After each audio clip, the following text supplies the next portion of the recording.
नमस्ते। वास्तव में पुष्य नक्षत्र सबसे अत्यधिक शुभ नक्षत्रों में से एक है। यह भगवान शनि द्वारा वास्तव में शासित है। जब भी गुरुवार पुष्य नक्षत्र पर आता है, तब इसे गुरु पुष्य अमृत योग कहा जाता है। इसलिए पुष्य नक्षत्र अपने आप में एक अत्यधिक शुभ और सकारात्मक अद्वितीय नक्षत्र होता है। यह स्वभाव से वास्तव में अत्यधिक भावुक होता है। इसमें विनम्रता, नम्रता और सेवा करने की भावना या सेवा करने की इच्छा इस अद्वितीय एवं विशेष पुष्य नक्षत्र के भीतर हमेशा पाई जाती है। हमेशा याद रखें कि अपने पिछले पापों को जलाने के लिए केवल दो तरीके होते हैं। पहला, जप करना, और दूसरा, बिना किसी एजेंडे के दूसरों की सच्ची एवं निष्कपट सेवा करना।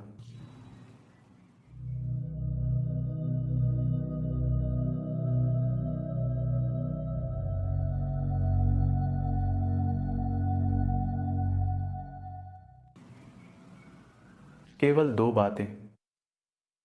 यदि आप इन दो बातों को लगातार विश्वास और प्रेम के साथ करते हैं, तो निश्चित रूप से आप आगे का रास्ता पाएंगे।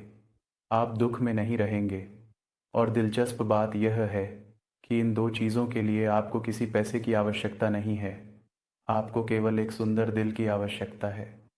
जब लोग काले जादू के बारे में रोते हैं कि मैं काले जादू से पीड़ित हूँ, तो आप काले जादू से क्यों पीड़ित हैं? यह काला जादूगर नहीं है जो आपको निशाना बना रहा है और जिसके कारण आप पीड़ित हैं। यह मुख्य रूप से आपके अपने बुरे कर्मों के कारण है।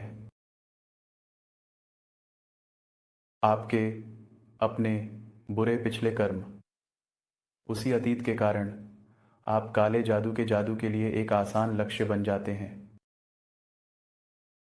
इसलिए हमेशा ध्यान अपने कर्मों को शुद्ध करने पर होना चाहिए। और यह केवल इन दो चीज़ों, जप करने और दूसरों की सेवा करने के माध्यम से संभव है, जब भी आपके लिए संभव हो।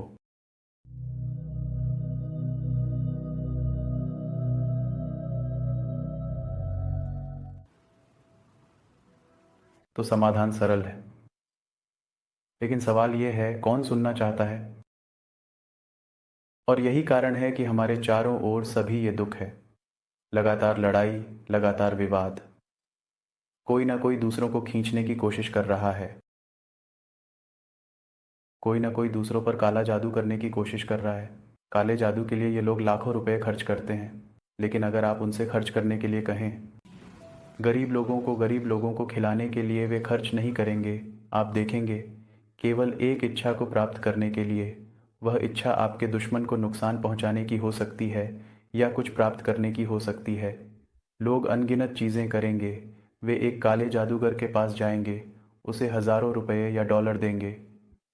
यही अज्ञानता है, और एक दिन यह आपके पास वापस आएगा और आप पीड़ित होंगे। याद रखें, कुछ भी कभी भी हो सकता है। मौत कभी भी आ सकती है। कोई भी गंभीर बीमारी आपको प्रभावित कर सकती है। इसलिए जब आप शक्ति में होते हैं और जब आप इस तरह की गंदगी कर रहे होते हैं, तो अज्ञानता से ये गंदे कर्म करते हुए सोचिए, बस सोचिए कि आपका भविष्य कितना मिजरेबल होने वाला है। लेकिन कोई सुनने को तैयार नहीं है। वे बस आग में हैं। मैं इस आदमी को मारना चाहता हूँ।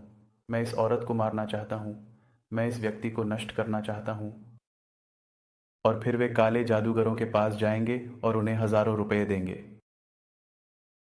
लेकिन कितना समय मेरे दोस्तों, एक दिन आपको वापस चुकाना होगा और आप अपने जीवन की सबसे खराब स्थिति में होंगे, और उस समय कोई भी आपको बचा नहीं सकता। और यही होता है जब आपका शनि राहु द्वारा प्रभावित होता है, जब पुष्य नक्षत्र को दुष्ट ग्रहों द्वारा प्रभावित किया जाता है। इसलिए हमेशा किसी भी बुरे कर्म करने से बचें। और यह केवल तब संभव है जब आप दैनिक ध्यान और जप करना शुरू करें। इस पॉडकास्ट में मैंने विशेष रूप से पुष्य नक्षत्र पर बात की है। साथ ही मैंने एक सुंदर कहानी भी साझा की है। चलो पिक करते।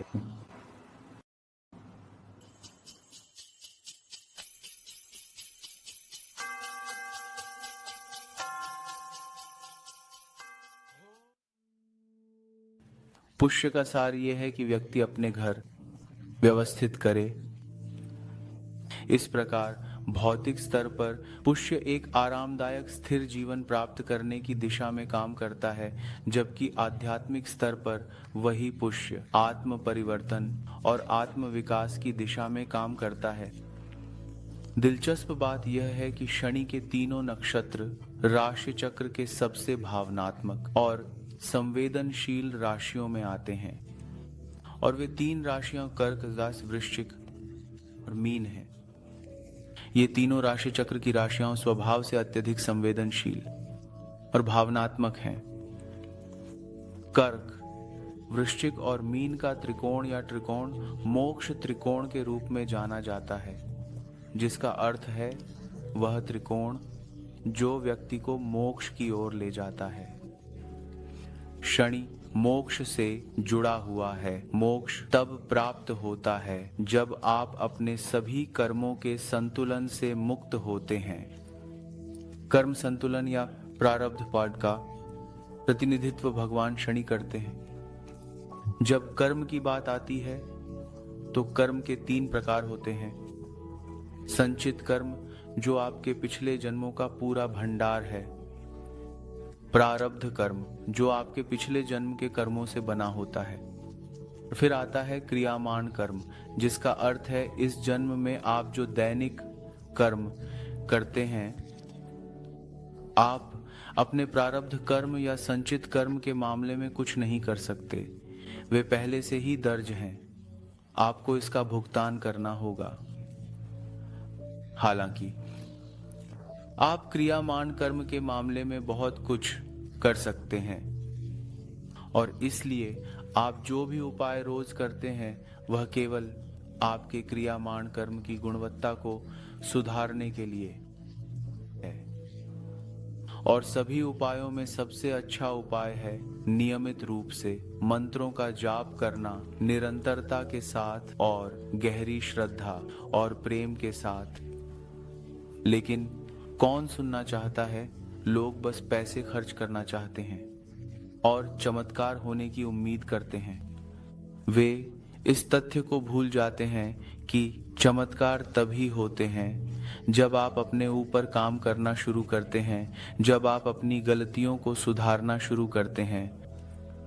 बौद्ध धर्म में पाप जैसी कोई चीज नहीं है, केवल गलतियां हैं जिन्हें सुधारा जा सकता है, केवल यदि आप तैयार हैं। शनि स्वभाव से सामाजिक होता है, और एक मजबूत शनि वाला व्यक्ति आमतौर पर किसी न किसी तरीके से समाज की सेवा करना पसंद करता है। पुष्य, जो शनि का नक्षत्र है, समाज की सेवा करने और समाज को उठाने की गहरी इच्छा लाता है। व्यक्ति जीवन में जल्दी या देर से सामाजिक कार्य और सामाजिक उत्थान की ओर आकर्षित होता है। पुष्य निवासी दूसरों की सेवा करना पसंद करते हैं। सबसे सुंदर उदाहरण हमारे राष्ट्र के पिता महात्मा गांधी हैं। महात्मा गांधी का राहु पुष्य नक्षत्र में था।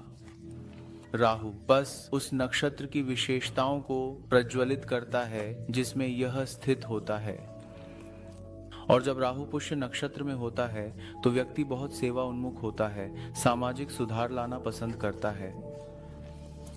वास्तव में महात्मा गांधी ने पहले सामाजिक सुधार लाने पर ध्यान केंद्रित किया और फिर पूर्ण स्वतंत्रता की खोज की। गोपाल कृष्ण गोखले महात्मा गांधी के राजनीतिक गुरु थे। गोखले एक महान सामाजिक सुधारक भी थे। पुष्य नक्षत्र, जो शनि का है, लोगों की भलाई के लिए काम करने और घर को अच्छे क्रम में रखने पर बहुत ध्यान केंद्रित करता है। महात्मा गांधी द्वारा उठाया गया सबसे बड़ा कदम भारत में अछूत प्रथा के खिलाफ उनकी लड़ाई थी। महात्मा गांधी के उद्धरण आवश्यक शुद्धिकरण अछूतों का नहीं बल्कि स्वव्ययी उच्च जाति का है। पुष्य सत्य को पसंद करता है और सत्य को निडरता से साझा करता है। महात्मा गांधी अपनी आत्मकथा सत्य के साथ मेरे प्रयोग के लिए प्रसिद्ध हैं, जिसमें वह लिखते हैं कि वह अपनी यौनिकता के बारे में कैसे काम करते थे। शायद किसी ने भी महात्मा गांधी की तरह इतनी ईमानदारी और सरलता से आत्मकथा नहीं लिखी है। ओशो राजनीश महात्मा गांधी का उदाहरण देते हैं। ओशो राजनीश के उदाहरण आत्मकथा एक बहुत अजीब चीज है। आप अपने बारे में लिख रहे हैं, या तो आप बड़ाई करने लगते हैं या आप बहुत विनम्र हो जाते हैं, बस बड़ाई करने का एक और तरीका। लेकिन महात्मा गांधी इनमें से कोई भी नहीं है। वह सरल हैं, बस तथ्यात्मक रूप से बयान कर रहे हैं, बिल्कुल एक वैज्ञानिक की तरह, पूरी तरह से बेपरवाह कि यह उसकी जीवनी है। वह सब कुछ कहता है जो कोई औरों से छिपाना चाहेगा। यह ओशो राजनीश का कहना है। जब महात्मा गांधी और उनकी आत्मकथा सत्य के साथ मेरे प्रयोग की बात आती है, विनम्रता, ईमानदारी पुष्य नेटिव्स के लिए स्वाभाविक होती है। भावनात्मक बुद्धिमत्ता पुष्य नेटिव्स के लिए स्वाभाविक होती है। पुष्य नक्षत्र का सबसे प्रमुख पहलू आध्यात्मिक ज्ञान की खोज है। महात्मा गांधी आध्यात्मिक ज्ञान की खोज के प्रति बहुत झुकाव रखते थे। उन दिनों वह कई आध्यात्मिक गुरुओं से मिलते थे। उनमें से एक से मैं याद करता हूं, वह महान गुरु परमहंस योगानंद हैं। अपनी पुस्तक योगी की आत्मकथा में योगानंद महात्मा गांधी से अपनी मुलाकात का उल्लेख करते हैं और वह एक फोटो भी साझा करते हैं जिसमें वह महात्मा गांधी के साथ दोपहर का भोजन करते हुए दिखाई देते हैं। इस अनोखी दुर्लभ तस्वीर में जो आप अपनी स्क्रीन पर अभी देख रहे हैं, आप परमहंस योगानंद को महात्मा गांधी के साथ दोपहर का भोजन करते हुए देख सकते हैं। योगानंद उस दिन गांधी द्वारा लिखी गई एक नोट पढ़ रहे हैं। महात्मा गांधी अपने मौन व्रत का दिन मना रहे थे। महात्मा गांधी की अन्य आध्यात्मिक गुरुओं अवतार मेहर बाबा शामिल हैं के साथ कई ऐसी मुलाकातें हुई। अधिकार वह है जो शनि का प्रतिनिधित्व करता है। पुष्य अधिकार की स्थिति पसंद है। पुष्य व्यक्ति को जीवन में उच्च पद प्राप्त करने में सक्षम बनाता है। हालांकि आपको अपने चार्ट में अन्य ग्रहों और पहलुओं का आवश्यक समर्थन भी चाहिए। पुष्य नक्षत्र के अंतर्गत आने वाला वित्र वृक्ष अत्यधिक आध्यात्मिक वृक्ष पीपल का वृक्ष है। भागवत गीता में भगवान कृष्ण कहते हैं कि इस ग्रह के सभी वृक्षों में मैं पीपल का वृक्ष हूं। तो भगवान कृष्ण कह रहे हैं कि उनकी सर्वव्यापकता हमेशा पाई जाती है। पीपल के वृक्ष में पुष्य के लिए पीपल का वृक्ष सबसे लाभकारी वृक्ष है। यदि आप पुष्य नक्षत्र में चंद्रमा या पुष्य नक्षत्र में राहु के साथ जन्मे हैं तो आपको हर शनिवार पीपल के वृक्ष की पूजा करनी चाहिए। पुष्य का शासन शनि का है और शनिवार पीपल के वृक्ष का दिन है। पीपल के वृक्ष की पूजा कैसे करें? यह सरल है, क्योंकि भगवान सरल हैं। आपको केवल पीपल के वृक्ष के चारों ओर 7 बार चलना है। इसे प्रदक्षिणा कहा जाता है। आप पानी अर्पित करें, पीपल के वृक्ष के नीचे तिल के तेल से दीप जलाएं और कुछ मिठाइयाँ और हल्दी कुमकुम अर्पित करें। बस इतना ही। यदि आप यह हर शनिवार करते हैं तो आप अपने जीवन में एक बड़ा सकारात्मक परिवर्तन अनुभव करना शुरू करेंगे। लेकिन कौन सुनना चाहता है? लोग कुछ फैंसी उपाय चाहते हैं। वे इस तथ्य को भूल जाते हैं कि असली समाधान सरल है, बहुत सरल। यहाँ पुश का ड्रॉबैक ये है कि यह आपको करने वाले के विचार में ले जाता है। आप अपने जीवन को इस विश्वास के साथ जीते हैं कि आप ही करने वाले हैं। मैं का तत्व आपको कई समस्याओं में ले जाता है। यह मुझे एक कहानी की याद दिलाता है। एक व्यक्ति ने एक ट्रेन में सवार होकर अपनी सीट ली, लेकिन जो सामान उसने अपने साथ लिया था वह उसके सिर पर ही रहा। उसके साथी यात्री हैरान थे और उन्होंने उससे पूछा कि वह अपने सिर पर सामान क्यों रखे हुए है। व्यक्ति ने कहा कि वह ट्रेन के बोझ में और वृद्धि नहीं करना चाहता, जो पहले से ही अधिक लदी हुई थी।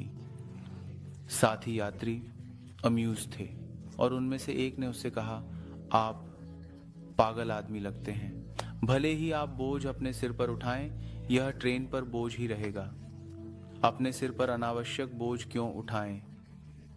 क्या यह बेवकूफ़ी नहीं है? व्यक्ति हंस पड़ा और कहा, मैंने सोचा था कि आप गृहस्थ हैं, लेकिन आप सभी सन्यासी लगते हैं। और यह व्यक्ति एक असली सन्यासी था। उसने कहा, मैं दुनिया के तरीकों के अनुसार रहने के लिए अपने सिर पर बैग उठाता हूं। मुझे आश्चर्य है कि तुम मुझ पर क्यों हंसते हो। मैं तुम सभी को दुनिया का बोझ अपने सिर पर उठाए हुए देखता हूं। हालांकि तुम जानते हो कि इस तरह ट्रेन, यह भगवान है जो हमारे सभी बोझ उठाता है। मैं बस आपके तरीकों के अनुसार रहना चाहता था। और फिर व्यक्ति ने न केवल बैग ट्रेन पर रखा, बल्कि उस पर बैठ गया, कहते हुए, यह सही तरीका है कि एक सन्यासी को कैसे बैठना चाहिए। वह कुछ नहीं करता, सब कुछ बस होता है। जो व्यक्ति निष्क्रियता की सुंदरता को समझता है, वह निष्क्रियता की स्थिति में प्रवेश करता है, जो अहंकार के बिना कार्य करना है। जैसे हम हैं, हम सभी करता हैं, और हमारे सभी कार्य अहंकार केंद्रित हैं। और इसलिए पुष्य नक्षत्र वाले निवासियों के लिए संदेश है कि निष्क्रियता की सुंदरता को समझने की कोशिश करें। भगवान रामायण महात्मा कहते हैं, वर्तमान कठिनाई यह है कि मनुष्य सोचता है कि वह करता है, लेकिन यह एक गलती है। यह उच्च शक्ति है जो सब कुछ करती है, और मनुष्य केवल एक उपकरण है। पुष्य प्रशासनिक कार्यों के लिए अच्छा है, यह शासन के लिए अच्छा है, यह सामाजिक कार्यों के लिए अच्छा है, यह सामाजिक उत्थान के लिए अच्छा है। हालांकि समाज के लिए यह सभी अच्छे कार्य करते समय मैं सब कुछ कर रहा हूं का अहंकार नहीं बनना चाहिए। इसके बजाय मैं केवल भगवान का उपकरण हूं और कर्ता भगवान है। यह है जो निवासी को अपने अस्तित्व में आत्मसात करना चाहिए। और यह अहंकार कि मैं करता नहीं हूं तब आता है जब आप अपने आप को भगवान के प्रति समर्पित करते हैं। ये मुझे एक सुंदर कहानी की याद दिलाता है। एक बार एक महान राजा को पता चला कि बुद्ध उसकी राजधानी में आ रहे हैं, और इसलिए वह बहुत उत्साहित था। पूरी राजधानी बुद्ध का स्वागत करने के लिए इकट्ठा हुई। राजा स्वयं गुरु का स्वागत करने के लिए उपस्थित थे। बुद्ध महल में आए। राजा ने बुद्ध को बैठने के लिए एक सुनहरा सिंहासन दिया। बुद्ध सिंहासन पर बैठे। असली सम्राट अब सिंहासन पर विराजमान थे। राजा इस दुर्लभ क्षण से गहराई से प्रभावित हुआ। उसने बुद्ध को सबसे कीमती उपहार देने का निर्णय लिया। उसके पास एक सुंदर सुनहरी आभूषण था जिसकी कीमत नहीं थी, जिसमें कई रत्न थे। यह उसके पास का सबसे कीमती आभूषण था, एक दुर्लभ कला का टुकड़ा। उसने बुद्ध को इसे प्रस्तुत करने के लिए आगे बढ़ा, केवल अपनी भक्ति दिखाने के लिए। वह निकट आया। उसकी बाईं हाथ में वह अमूल्य रत्न जड़ा आभूषण था। वह इसे प्रस्तुत करने वाला था। बुद्ध ने इसे देखा और कहा, इसे गिरा दो। वह परेशान था। उसने इसकी उम्मीद नहीं की थी। वह चौंक गया, लेकिन बुद्ध कह रहे थे, इसे गिरा दो, और इसलिए उसने इसे गिरा दिया। उसके दूसरे हाथ, दाहिने हाथ में उसने एक सुंदर गुलाब लाया था। उसने सोचा कि बुद्ध को पत्थर पसंद नहीं आएंगे। उसे लगा कि वह शायद सोचेंगे कि यह एक बचकाना चीज है जो उसने लाया है, लेकिन एक विकल्प होना अच्छा था। इसलिए उसने एक सुंदर गुलाब लाया। एक गुलाब इतना भौतिक नहीं होता, इतना गंदा नहीं होता। इसमें एक आध्यात्मिकता होती है, वहां कुछ अनजान है। और बुद्ध को यह पसंद आ सकता है क्योंकि वह कहते हैं कि जीवन परिवर्तनशील है, और फूल सुबह होता है और शाम को यह नहीं रहता। यह दुनिया में सबसे परिवर्तनशील चीज है। तो उसने अपना दूसरा हाथ बुद्ध के सामने रखा और वह फूल पेश करना चाहता था। बुद्ध ने फिर कहा, इसे गिरा दो। फिर वह बहुत परेशान महसूस करने लगा। अब उसके पास पेश करने के लिए कुछ नहीं था। लेकिन जब बुद्ध ने फिर से कहा कि इसे गिरा दो, उसने इसे गिरा दिया। अचानक उसे मैं का एहसास हुआ। उसने सोचा, जब मैं खुद को पेश कर सकता हूँ, तो मैं चीजें क्यों पेश कर रहा हूं? जब वह जागरूक हुआ, दोनों हाथ खाली होने पर उसने खुद को पेश किया। लेकिन बुद्ध ने फिर कहा, इसे गिरा दो। अब उसके पास गिराने के लिए कुछ नहीं था, सिर्फ खाली हाथ। और बुद्ध ने कहा, इसे गिरा दो। महात्मा योगानंद और बुद्ध के अन्य शिष्य वहां थे। उन्होंने हंसना शुरू कर दिया। राजा को यह एहसास हुआ कि मैं खुद को आपके सामने पेश करता हूं, कहना भी अहंकारी है। यह कहना भी कि अब मैं यहां हूं और मैं आपको समर्पित करता हूं, समर्पण नहीं है। तो वह खुद गिर पड़ा। गहरी विनम्रता में उसने बुद्ध के सामने झुकाया। बुद्ध ने मुस्कुराते हुए कहा, आप अच्छी तरह समझते हैं, समर्पण को आपके कार्यों के माध्यम से देखा जाना चाहिए। सिर्फ यह कहना कि मैं आपको समर्पित करता हूं पर्याप्त नहीं है। गुरु को आपको वास्तव में आपके कार्यों के माध्यम से समर्पण करते हुए देखना चाहिए, न कि केवल शब्दों के माध्यम से। समर्पण बाहरी हलचल से आंतरिक शांति की यात्रा है। पुष्य नक्षत्र का देवता बृहस्पति है, जो भगवान विष्णु का अंश, उनकी सार है। इसलिए हर सुबह और शाम 108 बार AUM नमो नारायणाय का जाप करना, एक स्फटिक जप माला का उपयोग करके न्यूनतम 20 मिनट तक आपको पुष्य नक्षत्र के अधिक सकारात्मक परिणाम प्राप्त करने में मदद कर सकता है। मेरे सभी श्रोताओं के लिए प्यार। धन्य रहें और याद रखें कि खुशी तैयार नहीं होती, यह आपके अपने कार्यों से आती है। अच्छा करने पर ध्यान केंद्रित करें, अपने अहंकार को बढ़ाए बिना कर्ता बने, और आपका जीवन एक सुंदर फूल की तरह खिलने लगेगा।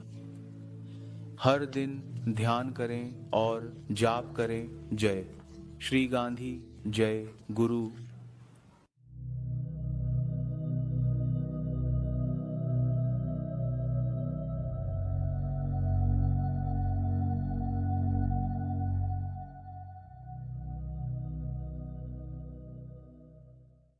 AUM गम गणपतये नमः। AUM गम गणपतये नमः। AUM गम गणपतये नमः।